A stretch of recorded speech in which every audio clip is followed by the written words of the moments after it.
اچھا، لفظ ریومیٹولوجی جس کو بولتے ہوئے جو ہے وہ بہت زیادہ مشکل پیش آتی ہے، تو اس کو آپ ایکسپلین کریں کہ یہ اس کی ڈومین میں آتا کیا کیا ہے؟ رومٹولوجی ایکچولی ایک ملٹی ڈسپلینری یوں سمجھنے اسپیشلٹی ہے جس میں مسلس، جوائنٹس اور کنیکٹو ٹیشوز، ان تین چیزوں کی بیماریوں کو ڈیل کیا جاتا ہے. تو مینلی تو جوائنٹس ہیں، اس کے علاوہ مسلز ہیں، پٹھے جس کو کہتے ہیں، اور کنیکٹو ٹیشوز جس کو اردو میں اگر کہا جائے تو مفاصل کہا جا سکتا ہے.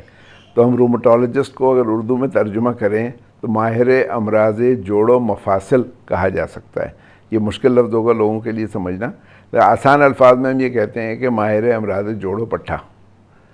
تو اس میں بہت ساری چیزیں، بہت ساری بیماریاں کور ہوتی ہیں، اور چونکہ یہ جسم کے مختلف آرگنز یا اعضاء کو متاثر کر سکتی ہے، اس لیے رومٹولوجسٹ کے لیے انٹرنل میڈیسن، جو جنرل انٹرنل میڈیسن ہے، اس کا ایک بیک گراؤنڈ بہت ضروری ہے. اور اسی لیے رومٹولوجی کی ٹریننگ سے پہلے انٹرنل میڈیسن کی پوری ٹریننگ اور اس کی کوالیفیکیشن کے بعد ہی آپ رومٹولوجی کی فیلوشپ میں انٹر ہوتے ہیں.